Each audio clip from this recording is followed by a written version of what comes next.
వారు మహిమతో అగపడి. మోషే ఏలియాలు వీరిద్దరు.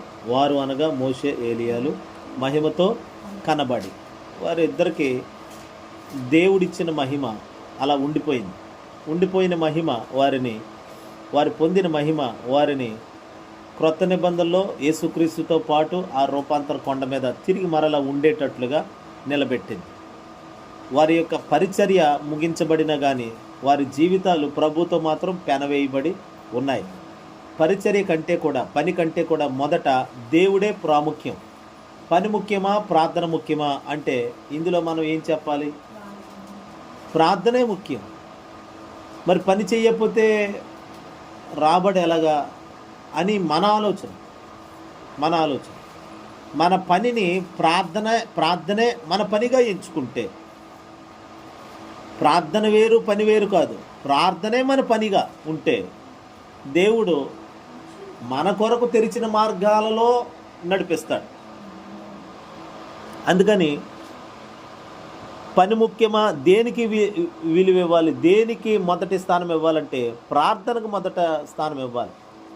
లోకంలో సామెత ఉంటుంది, ప్రార్థించే పెదవుల కన్నా సాయం చేసే చేతుల మిన్న అంట. అది రాంగ్ వర్డ్ అది. మరి సాయం చేయకూడదా? అట్లాగానంటే సాయం చెయ్యాలి. ప్రార్థించే పెదవుల కన్నా, నిజమే, ప్రార్థించే పెదవులు కాదు, ప్రార్థించే మనసు అనాలి. అప్పుడు సాయం చేసే చేతుల కన్నా ప్రార్థించే హృదయం కలిగిన వారు గొప్పవారు. అది పర్ఫెక్ట్ వర్డ్. అయితే ప్రార్థన, ఇతరుల కొరకు ప్రార్థించడం, ఆ భారాన్ని గుండెల్లో మోయటం, ఆ ప్రార్థన చేస్తూ ఉండగా అది క్రియల్లో కూడా బయటికి రావటమే. అప్పుడు చేతులతో సహాయం అది మిన్నగా ఉంటుంది. హల్లెలూయా.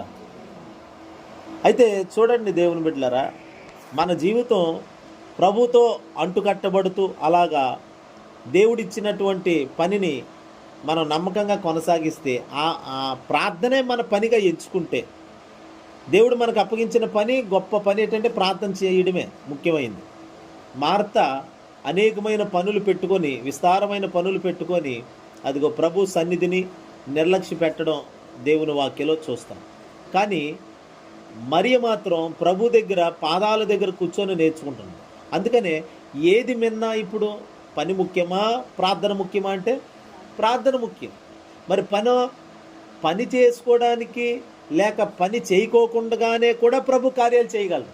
అలాగని పని చేయకోకుండా పని దొంగలుగా ఉండమని కాదు, కానీ ప్రతి ఒక్కరూ తమ సొంత చేతులతో పని చేయవలెనని బైబిలే చెప్పింది.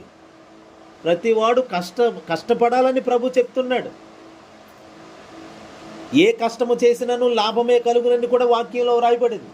కష్టపడితే ప్రతిఫలం ఉంటుందని ప్రభు చెప్పాడు. అయితే ఏ పని చేసినా, ఏ కష్టపడటానికి వెళ్ళినా దానికంటే ముఖ్యము ప్రార్థన. హల్లెలూయా. ప్రార్థనకి మొదటి స్థానం ప్రిఫరెన్స్ ఇచ్చేస్తే, తద్వారా దేవుడు మన కొరకు ఏ మార్గాలు తెరిచాడో ఆ మార్గాలలో నడిపిస్తాడు. ఆశీర్వాదాలు కూడా ఆ మార్గాల్లో దొరుకుతాయి ఖచ్చితంగా. ఓ మాట, తన ప్రియులు నిద్రించుచుండగా ఆయన వారికి ఇచ్చుచున్నాడు. చూడండి ఆ మాట ఎక్కడుంది? కీర్తనలు 128 కీర్తనలు చూడండి. 127 అధ్యాయము 2వ వచనం. కీర్తనలు 127 2వ వచనం. చదవండి.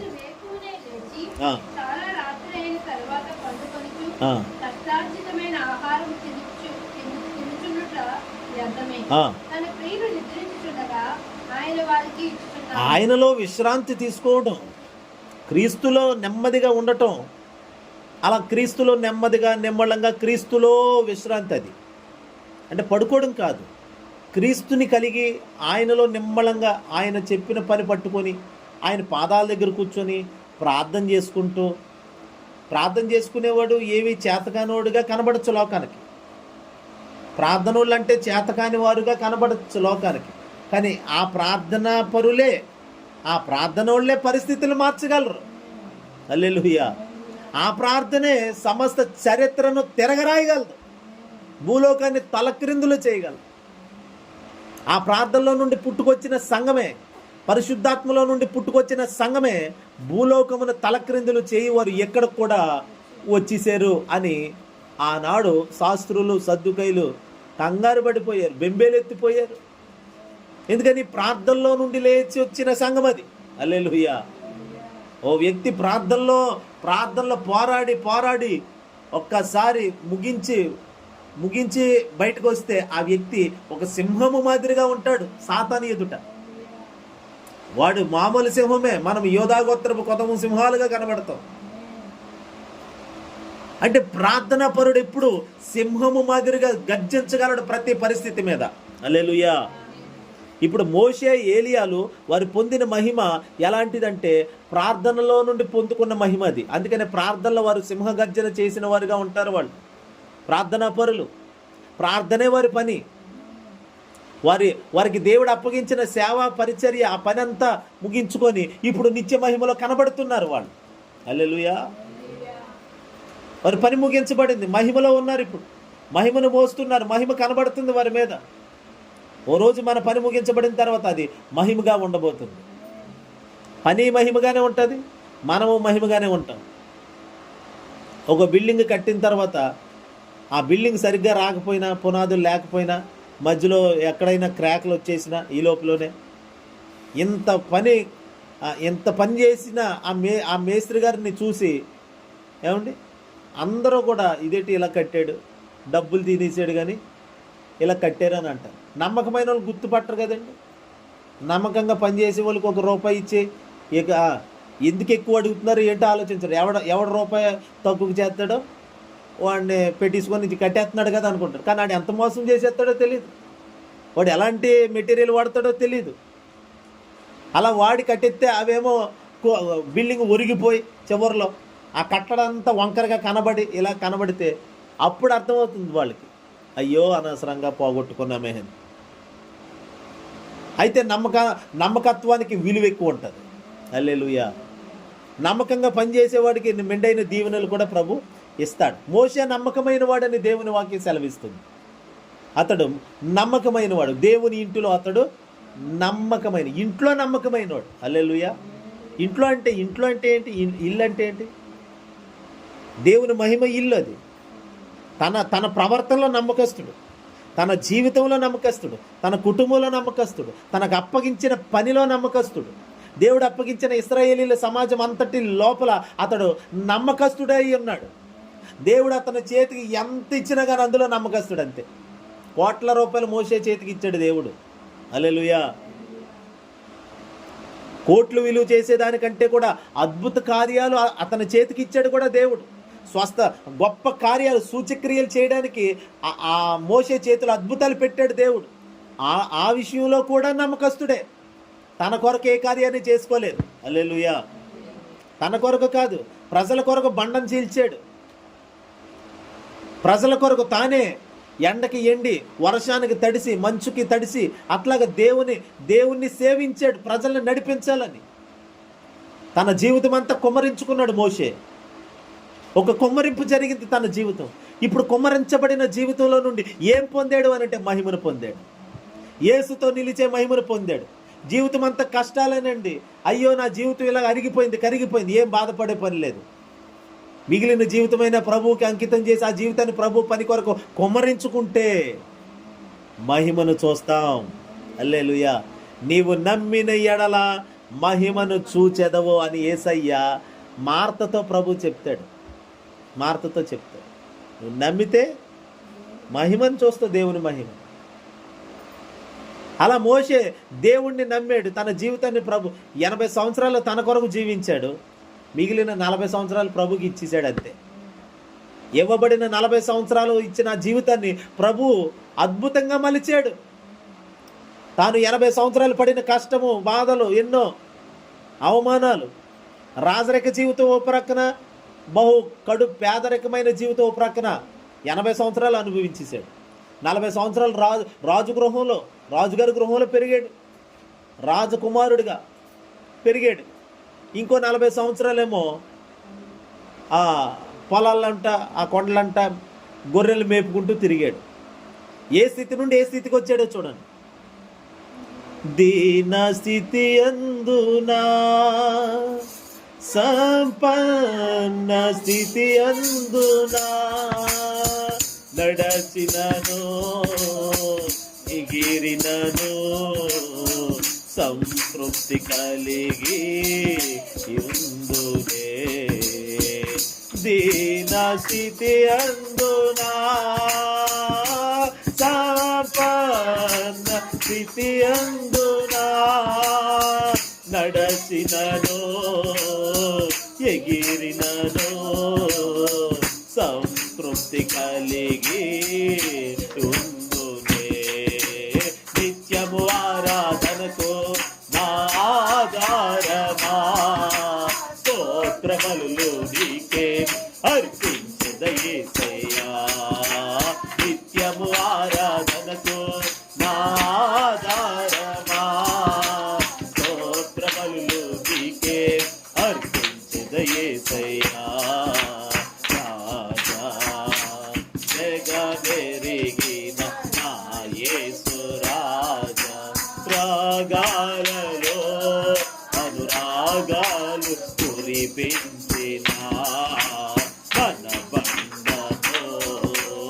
అనుబంధము మన బంధము అనుబంధము విడదీయగలరా ఎవరైనను ఓరి బాలక్ష్య బలకర విడదీయగలరా ఎవరైనను రబలహతుర మహాజబాంతరా విడదీయగలరా ఎవరైనను ఏదైనను హల్లెలూయా.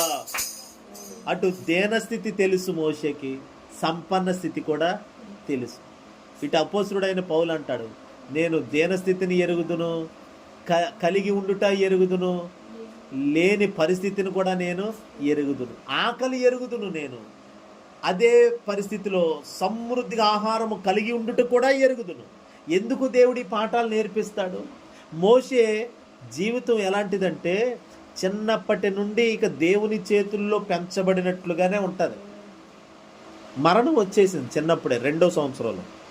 ఆ టైంలో మోషే కాపాడబడ్డాడు. దేవుడే మోషే బాలుడిగా ఉన్నప్పుడు, పసిబాలుడిగా ఉన్నప్పుడు దేవుడు సేవ్ చేశాడు. ఎందుకంటే ఆ వయసు కలిగిన మగపిల్లలందరినీ నదుల్లో విసిరేయాలి అనే ఒక చట్టం ఉంది. అప్పుడు మగపిల్లలు ఎవ్వరు ఉండకూడదు ఐగుప్తు దేశంలో. పడేయమన్నారు. ఇశ్రాయేలీల్లో మగజాతి ఉండకూడదు అని సాతానుగాడు కంకణం కట్టుకొని అలా ఇసిరేమంటే, అలాగే నదిలో వాళ్ళ అమ్మ వాళ్ళ అక్క, అంటే మోషే వాళ్ళ అమ్మ, మోషేకి ఒక అక్క ఉంది మిరియామ్ అని, ఆమె అన్నయ్య కూడా ఉన్నాడు అహరోను. వీళ్ళు ఏకమయ్యి ఆ మోషేని జమ్ము పెట్టిలో పెట్టి తయారు చేసి నైలు నదిలో విడిచిపెట్టేశారు. ఆ నదిలో స్నానం చేయడానికి కొంతమంది కన్యకలు వస్తే అందులో రాజు కుమార్తె ఉన్నది, ఫరో కుమార్తె ఉన్నది. అందులో ఆమె చూసి పిల్లవాడు ఏడుపులా ఉందని ఆ పెట్టెని దగ్గర లాక్కొని చూస్తే అందులో సుందరుడైన మోషే కనబడ్డాడు. అప్పుడు ఆమె పేరు పెట్టింది. ఎందుకే కనిన తల్లి పెట్టలేదు, కన్న తల్లి పెట్టలేదు పేరు మోషే, పెంచిన తల్లి పెట్టింది. కన్న తల్లి మోషే తల్లి పేరు ఏం పేరు? తండ్రి పేరు యోకేబేదా? ఓకే, ఏదో చూడండి మొత్తం కదా, సడన్గా అంటే గుర్తు రావట్లేదు మీకు. మోషే తల్లిదండ్రులు పేరు పెట్టలేదు. ఎవరైతే ఆ రాజకుమార్తె చూసిందో ఆమె మోషేకి మోషే అని పేరు పెట్టిన తర్వాత ఈ బాబుని పెంచాలి అని అనుకున్నంతలో, ఎందుకంటే ఆ టైంలో వాళ్ళ ఇంట్లో నుండే చట్టం పుట్టింది. వాళ్ళ నాన్నగారే మొత్తం మగపిల్లలందరినీ ఇసిరేమని చెప్పాడు. ఇశ్రాయేలీలు మరి పిల్లలందరినీ అదిగో నదుల్లో అక్కడక్కడ ఇసిరేసి మగపిల్లలందరినీ సంహరించే వేళలో మోషేని మాత్రం విసిరేయకుండా కాపాడాలని దేవుడు ఉద్దేశించి ఏ ఇంట్లో నుండి చట్టం పుట్టుకొచ్చిందో, అపాయకరమైన చట్టం వచ్చిందో ఆ ఇంట్లోనే ఆ ఇంటి కన్యకైనటువంటి రాజకుమార్తె చేత దేవుడు పెంచేటట్లుగా చేశాడు. అందుకే ఫరోకు తెలియకపోవచ్చేమో, అదిగో ఫరో కుమార్తెకు మోషే దొరికాడు, పేరు పెట్టింది. ఈ లోపల మోషే అక్క దగ్గరుండి చూస్తుంది ఏం జరుగుతుంది, మా తమ్ముడికి ఏం జరుగుతుంది. అంతలోనే ఆ రాజకుమార్తె తీసుకుంది కదండి, తీసుకొని ఈ లోపల ఎత్తుకునే లోపల మోషే అక్క దగ్గరికి వచ్చి, అమ్మగారండి ఈ బాబుని పెంచడానికి మరి ఎవరినైనా పిలవమంటారా, పాలిచ్చి పెంచడానికి ఎవరినైనా తీసుకురమ్మంటారా? ఇశ్రాయేలీల్లో చాలామంది ఉన్నారు, స్త్రీలు తల్లిలాగా చూసేవాళ్ళు ఉన్నారు, ఏమన్నా తీసుకురమ్మంటారా అంటే, వీళ్ళు అర్జెంటుగా వెళ్ళి తీసుకురావు తల్లిని అని అంటే, ఇంతకీ ఈ పాప వెళ్ళి ఎవరిని తీసుకొచ్చింది? మోషే తల్లినే తీసుకొచ్చింది. తీసుకొస్తే మొత్తం మీద ఆ రాజకుమార్తె అంటది కదా, ఫరో కుమార్తె, ఈ బాబుని నా కోసం పెంచును, నీకెంత కావాలో అంత నేను ఇస్తాను, పాలిచ్చి పెంచు అని బాధ్యతలు అప్పగించింది. దేవుడు ఎలాంటి కార్యం చేశాడో చూడు. ఇప్పుడు ఆ ఇంటికి ప్రొటెక్షన్ వచ్చేసింది.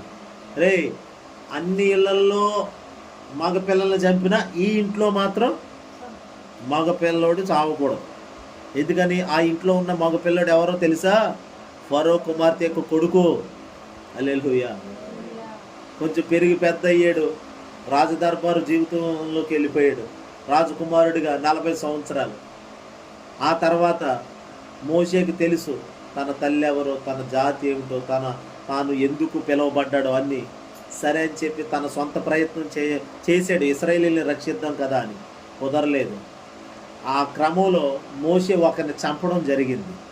40 సంవత్సరంలో ఒకరిని చంపడం జరిగితే ప్రాణభయంతో పారిపోయాడు, ఎక్కడికో అరణ్యంలోకి పారిపోతే అప్పుడు ఒక అతని దగ్గర చేరి గొర్రెలు మేపుతూ ఆయన కుమార్తెను, ఇత్రో అనే అతని యొక్క కుమార్తెను పెళ్లి చేసుకున్నాడు.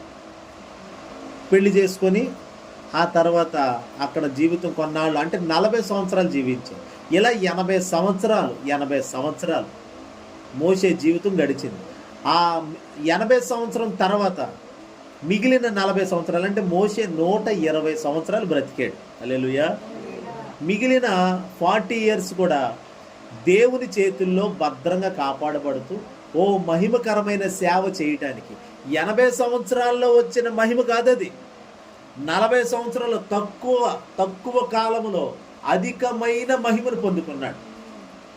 మనం ఎంతకాలం బ్రతికామని కాదు, జీవితం ఎంతో వేస్ట్ అయిపోయింది. చాలామంది రక్షణ పొందిన తర్వాత పోనీ ఒక 50వ సంవత్సరంలో రక్షణ పొందారు, లేక 30వ సంవత్సరంలో రక్షణ పొందారు.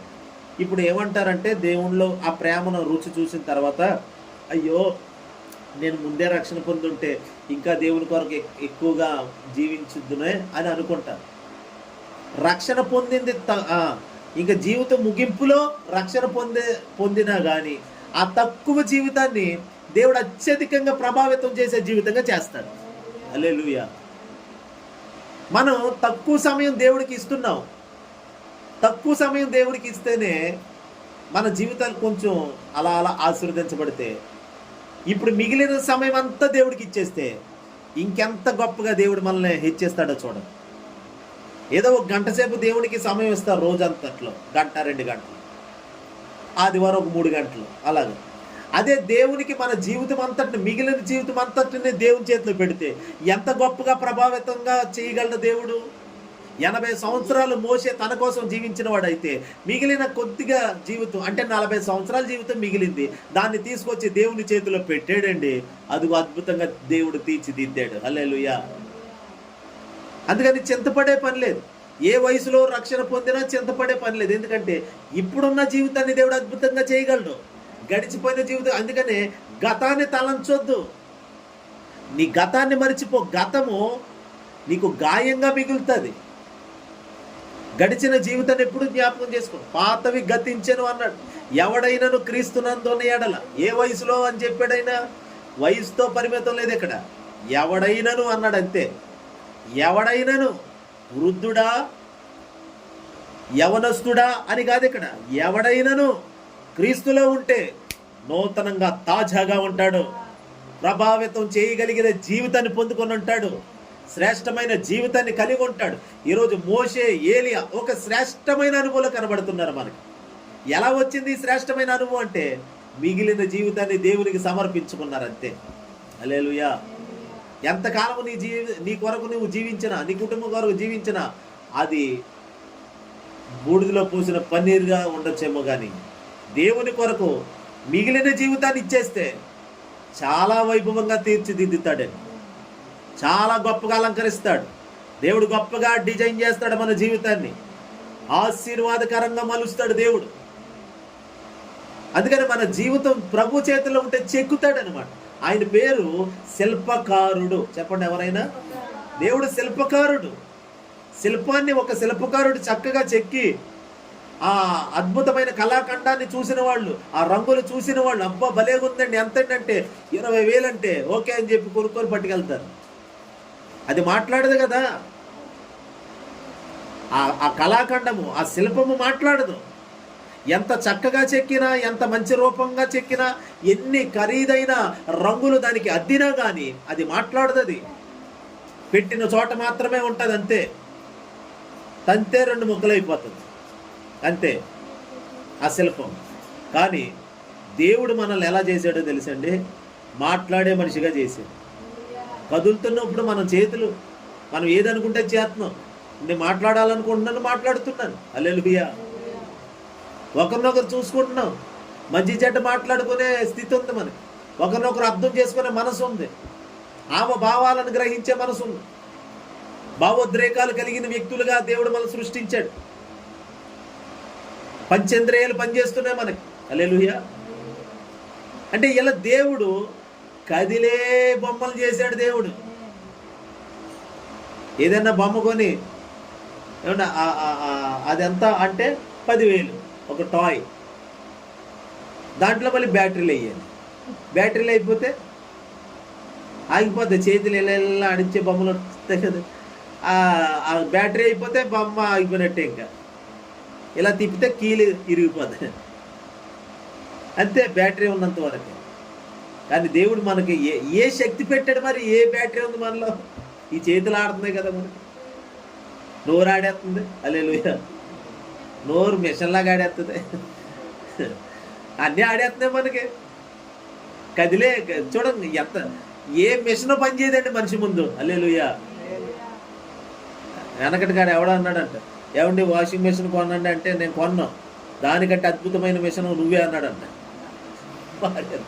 హల్లెలూయా. దానికంటే అద్భుతమైన మిషన్, నీకు మించిన మిషన్ ఏమి లేదని పొగడతలతో ముంచితే ఆమె రోజుకే 2-3 జాతలు కాదు 10 జాతలు అయినా ఉతికేయడానికి సిద్ధపడిపోతుంది. హల్లెలూయా. మనిషి ఒక మిషన్. ఈ మిషన్కి ఏమి ఇచ్చి ఉంటాడు దేవుడు? ఏ పవర్ ఇచ్చి ఉంటాడు? జీవం ఇచ్చాడంట. హల్లెలూయా. ఆయన ఊపిరి ఊదాడు, అదే మనకి మిషన్, అదే మన బ్యాటరీ. యేసయ్య జీవమే మనిషి యొక్క బ్యాటరీగా పనిచేస్తుంది ఈరోజు. వాళ్ళు యేసు ప్రభు నమ్మినా నమ్మకపోయినా ప్రతి మనిషిలో ఆనాడు ఆదాములో ఊదిన జీవమే నేటికి మనలో అది సరఫరా అవుతూ సప్లై అవుతూ మనము కదిలేవారిగా, మెదిలేవారిగా, నడిచేవారిగా, చూసేవారిగా, చేసేవారిగా అది నిలబెడుతుంది మనం. హల్లెలూయా. ఎంత అద్భుతం! ఎవరు చెక్కారండి? తల్లిదండ్రులు ఇచ్చారా? తల్లిదండ్రులు కానీ జీవాన్ని పోసారా? కనడం వరకే తల్లిదండ్రుల పని. మరి లోపల ప్రాణం ఎవరు పెట్టారు? జీవం ఎవరు పోసారు? మరి ఒకవేళ నిజంగా తల్లిదండ్రులే ప్రాణం ఇచ్చుంటే, తల్లిదండ్రులే జీవం ఇచ్చుంటే బిడ్డకి అపాయం కలిగింది, పరప్రాణంతో ఉన్నాడు, డాక్టర్ల చేతులు పట్టుకుని ఆ తల్లిదండ్రులు ఎందుకని మరి డాక్టర్ చేతులు పట్టుకుని బతులాడతారు? డాక్టర్ గారు ఎలాగైనా బ్రతికించండి అని. మరి కన్న తల్లిదండ్రులే ఆ పిల్లోడికి ప్రాణం ఇచ్చిన వాళ్ళు అయితే మరి వాళ్ళే బ్రతికించుకోవచ్చు కదా. అంటే మనుషులకి ప్రాణం ఇవ్వలేరు. దేవుడు ఇవ్వాలి ప్రాణం, దేవుడు ఇవ్వాలి జీవం. మనకు జీవం ఇచ్చాడు, ప్రాణం ఇచ్చాడు. నా జీవమా నా స్తోత్రమా నీకే ఆరాధనా, స్తుతి పాత్రుడా స్తోత్రార్హుడా నీకే ఆరాధనా. నా జీవమా నా స్తోత్రమా నీకే ఆరాధనా. సంక్షేమము సంక్షేమము నీకే ఆరాధ్యుడా. యేసయ్యా నా ప్రాణమా ఘనమైన స్తుతిగానమా. యేసయ్యా నా ప్రాణమా ఘనమైన స్తుతిగానమా. అద్భుతమైన నీ ఆదరణే, ఆత్మమైన నీ సంరక్షణయే నన్ను నీడగా వెంటాడెను. నే అలయక నడిపించెను, నన్ను నీడగా వెంటాడెను. నే అలయక నడిపించెను. నా జీవమా నా స్తోత్రమా నీకే ఆరాధనా. నా క్షేమము సంక్షేమము నీకే ఆరాధనా. హల్లెలూయా. యేసయ్యే మన జీవం, ప్రభువే మన ప్రాణం. అందుకనే మన జీవితాన్ని, మిగిలిన జీవితాన్ని ప్రభుకిస్తే అద్భుతంగా దేవుడు చెప్తాడండి. మోషే జీవితం 80 సంవత్సరాలు వేస్ట్ అయిపోయింది. పోనే మిగిలిన జీవితం దేవుడికి ఇచ్చేసావు కదా, దాన్ని బట్టి తృప్తిపడు, ఉన్నతంగా దేవుడు తీరుస్తాడు. ఆ నిరీక్షణతోనే ప్రభుతో నడిచాడు. 40 సంవత్సరాలు దేవుని కొరకు ప్రయాసపడ్డాడు. దేవుడు చెప్పిన పనిలో ఉన్నాడు. దేవుడితో మాట్లాడుతూనే పని చేశాడు. ప్రార్థనలో ఎదుగుతూనే, ఆ మహిమను పొందుకుంటూనే దేవుడిచ్చిన పనిని తుదముట్టించాడు. ఆ తర్వాత మిగిలిన జీవితం అదిగో ఇంకేం మిగిలింది, అయిపోయింది. శరీరంతో ఉన్న 120 సంవత్సరాల జీవితం అయిపోయింది. ఇంకా అయిపోయిన తర్వాత ఇప్పుడు మహిమలో ఉన్నాడు. హల్లెలూయా. శరీరంతో ఈ జీవితం ముగించబడిన తర్వాత నెక్స్ట్ మనం ఎలా ప్రత్యక్షం అవ్వాలో తెలుసండి. నెక్స్ట్ ఎపిసోడ్ ఎలా ఉండాలో తెలుసా? మహిమగా ఉండాలి. హల్లెలూయా. నెక్స్ట్ ఎపిసోడ్ మోషేకి 120 సంవత్సరాల తర్వాత నెక్స్ట్ ఎపిసోడ్ ఉంటే తరువాయి భాగం ఏమిటి మోషే జీవితం అంటే మహిమ కనబడుతుంది. అది అతని మీద. మన తరువాత జీవితం ఏమిటంటే మహిమ. అంతే. నీ జీవితం ఎక్కడ ఉంటుంది, తర్వాత నువ్వు ఎక్కడ ఉంటావు అంటే మహిమలో ఉంటావు. ఈ నిరీక్షణతో భక్తి చేయాలి. యేసే మన నిరీక్షణ కాబట్టి. హల్లెలూయా. కాబట్టి ఇక్కడ కన్ను మూస్తే నేను మహిమలోకి వెళ్తానండి, మహిమను పొందుతానండి, మహిమలో చేరతానండి అని పౌలు వలె ఒక నిరీక్షణ కలిగిన వారమై ఉండాలి మనం. నా కొరకు నీతి కిరీటం ఉంచబడింది, విశ్వాసమును కాపాడుకొంటిని, నా పరుగు తొదముట్టించింది, నా కొరకు నీతి కిరీటం ఉంచబడింది. అదే నిరీక్షణ. నేను వ్యర్థమైపోను, నా ప్రయాస వ్యర్థమవదు, విశ్వాసం కాపాడుకున్నాను. హల్లెలూయా. నా విశ్వాసాన్ని చెదరగొట్టేసి ఎన్ని వచ్చినా, ఏ సమస్య వచ్చినా, ఏ పరిస్థితి వచ్చినా పోగొట్టుకోలేదు విశ్వాసాన్ని. ప్రభు మీదే నా గురి సదాకాలం ఆయన మీదే నిలబెట్టాను. అందుకని ఆయన చూస్తూనే వెళ్ళాను. నన్ను వ్యర్థం కానివ్వలేదు, నా జీవితాన్ని వ్యర్థం కానివ్వలేదు, నా జీవితాన్ని అదో పాతాళానికి తొక్కేలేదు నా ప్రభు. నేను నమ్మిన వాడిని ఎరుగుదును. ఆయన నమ్మదగిన వాడైన కడ వరకు నడిపిస్తాడని నమ్మాడు. ఇప్పుడు చివరిలో జీవితం ముగించబోతున్నాడు అపోస్తుడైన పౌలు. తన జీవితం యొక్క చివరి పలుకులు చాలా శ్రేష్టమైనవి. హల్లెలూయా. ఆ శ్రేష్టమైన పలుకులు అంటే నీతి కిరీటం ఉందా నా కోసం అన్నాడు. అంతే. విశ్వాసం కాపాడుకుని మహిమలోకి వెళ్ళబోతున్నాను నేను. మోషే మరి నీ నిరీక్షణ ఏంటంటే యేసుతో ఉండుటే నా నిరీక్షణ. ఏలియా నీ నిరీక్షణ ఏంటి? అగ్ని రథాలు ఎక్కి మహిమలోకి వెళ్ళిపోవడమే నా నిరీక్షణ. అగ్ని రథాలు ఎవరెక్కుతారండి? యేసునామం. హల్లెలూయా చెప్పండి. ఎవరైనా అగ్ని పట్టుకుంటారా? వేడివేడిగా ఎర్రగా ఒక అగ్నిలో నిప్పుల్లో కాల్చిన చువ్వను, ఇనప చువ్వను తీసి దాన్ని ఎవరు పట్టుకుంటారు? కానీ ఏలియా అగ్ని రథాలు వచ్చినాయి, గుర్రాలు, అగ్ని రథాలు. ఎవరు చేస్తారు ఇవి? దేవుడే చేయగలడు అవి. హల్లెలూయా. ఓ చెక్కతో చేయబడిందా? కాలిపోద్ది అగ్ని ముందు, ఏ చెక్క అయినా. మరి మాంసం కూడా అగ్ని ముందు కాలిపోద్ది. మరి ఏంటంటే ఏలియా అగ్ని రథాలు వచ్చినాయి, పరలోకం నుండి వచ్చినాయి, బండి వచ్చింది. మోషే ఏలియా కొరకు దేవుడు పరలోకపు వాహనం పంపించాడండి.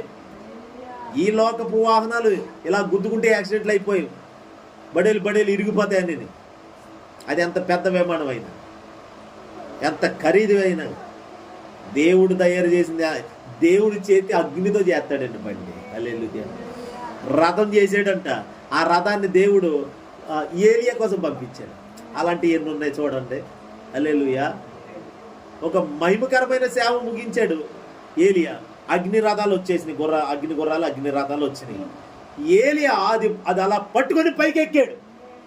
ఇలా పట్టుకోగానే ఉడికిపోవాలి, కాలిపోవాలి. ఏమి లేదు, జజ్జగా కూర్చున్నాడు. అదిగో గుర్రాలు తీసుకెళ్ళిపోతున్నాయి. హల్లెలూయా. దేవదూతల సమూహం చోటు చేరి అగ్ని రథాల మీద అలా రాజుగారిలా కూర్చున్నాడంటే, రథం మీద కూర్చున్నాడేమో ఏలియా. హల్లెలూయా. ఆహాబు రథం మీద, మామూలు రథం మీద కూర్చున్నాడు. హల్లెలూయా చెప్పండి. ఇశ్రాయేలీల రాజు ఆహాబు. ఆ రాజు కాలంలోనే ఏలియా ఉన్నాడు. ఆ రాజు రథం ఎక్కి కూర్చొని తన ఇంటికి వెళ్ళిపోతున్నాడు. ఏలియా పరిశుద్ధాత్మతో నింపబడి ఆ రథం కంటే ముందే వెళ్ళిపోయాడంట. ఇప్పుడు ఆ రథం ఎక్కించుకోవచ్చు కదా. పాస్టర్ గారు కొంచెం రండి, నా రథం ఎక్కడ అనొచ్చు కదా. నీ ఒకవేళ అలా అడుగుంటే నీకంటే నాలో వేగవంతమైన వాడు ఉన్నాడు. ఇంకా నీ రథానికి మించిన రథం నాలో ఉంది. ఏంటి అది? పరిశుద్ధాత్ముడే నా రథం. హల్లెలూయా. పరిశుద్ధాత్ముడా నా రథ సారథి, సియోనుకే నన్ను చేర్చుము. పరిశుద్ధాత్ముడా నా రథ సారథి, సియోనుకే నన్ను చేర్చుము. ఆరాధన నీకే యేసయ్యా, ఆరాధన నీకే యేసయ్యా, ఆరాధన నీకే. యమర బల బల కర దురన బల బల కర దరల బల యేసయ్యా. ఈ కృపతో నన్ను నింపి బ్రతికించినావు. ఆధారమా, ఆశ్రయమా, నీవే నా శృంగమా. హల్లెలూయా. లోపల నీవు వెళుతున్న రథానికి మించిన రథ సారథి నా రథము, నా పరిశుద్ధాత్ముడే. ఆ రథానికంటే ముందే వెళ్ళిపోయాడంటండి ఏలియా. నడుము బిగించుకొని పరిగెడితే అంత వేగంగా వెళ్ళిపోయాడు. ఇప్పుడు ఒరిజినల్ రథం ఇది కాదు. పరలోకము నుండి ఏలియా జీవితం ముగింపు తర్వాత పరలోకపు రథాలు వచ్చినాయి. ఆ రథం ఎక్కాడు, కూర్చున్నాడు, పరలోకి వెళ్ళిపోయాడు. హల్లెలూయా. మహిమలోకి వెళ్ళిపోయాడండి. ఏలియా ముగింపు ఎంత అద్భుతంగా, ఎంత మహిమగా ఉన్నదో చూడండి. ఏలియా ముగింపు. దేవుని బిడ్డలారా, మన ముగింపు యేసయ్యతో మనం ఉన్నాం కాబట్టి మన ముగింపు సాధారణంగా ఉండదు, అసాధారణంగా ఉండబోతుంది, అద్భుతంగా ఉండబోతుంది. నమ్మిన వాళ్ళు చెప్పండి. అద్భుతంగా ఉండబోతుంది నీ జీవితం ముగింపు. ఈ కష్టాలతోనే వెళ్తావు కాదు, ఈ కష్టాలతో వెళ్ళావు, ఈ బాధలతో, ఈ వ్యాధులతో వెళ్తావో కాదు. మహిమతో వెళ్ళబోతున్నావు, అభిషేకముతో వెళ్ళబోతున్నావు, అగ్నితో వెళ్ళబోతున్నావు. ఆ నిరీక్షణతో మనం ముందుకు సాగబోతున్నాం. కాబట్టి అలాంటి రోషముతో ప్రభు కొరకు నిలబడదాం. మిగిలిన జీవితం ఏదో అయిపోయిందని, గడిచిపోయిన జీవితం కొరకు అసలు అరగంట ముందు ఏం జరిగిందో అది కూడా వదిలేయండి. ఎప్పటి నుండి లెక్కేసుకోండి అంతే. హల్లెలూయా. నిన్నటి రోజు నాది కాదు, ఈ రోజే నాది. రేపటి రోజు నాది కాదు, ఈ రోజే నాది. హల్లెలూయా. రేపటి దినంలోకి వెళ్ళామనుకోండి, అందుకు దేవునికి స్తోత్రం. రేపటి దినం అది చూసుకుంటుంది, ప్రభు చూసుకుంటాడు. కాబట్టి నిరీక్షణ ఏమిటంటే ప్రభుతో యుగ యుగాలు ఉంటామంతే. ఈ స్వల్పకాల అల్పకాల జీవితాన్ని చూసి మురిసిపోవద్దు దేవుని బిడ్డలారా. శ్రేష్టమైనది పొందబోతున్నాం మనం. వాళ్ళ జీవితాలు ప్రభుకి, మిగిలిన జీవితం ప్రభుగా అప్పగించారు, మహిమగా ప్రభు చేసేసాడంతే. మన ఇప్పుడున్న లైఫ్, ఇప్పుడున్న కొంచెం జీవితాన్ని ఏం చేద్దాం? ప్రభుకి ఇచ్చేద్దాం. ఎలా ఉందో అలాగిస్తే అద్భుతంగా ప్రభు చెక్కి నూతనంగా మార్చి ఒక రూపాన్ని తీసుకొస్తాడు మన జీవితానికి. ఆయన మహిమలో మనం నిలబడతాం. దేవుడి మాటలు మన వెనుకలో దీవించును కాక. ప్రార్థన చేసుకుంటాం.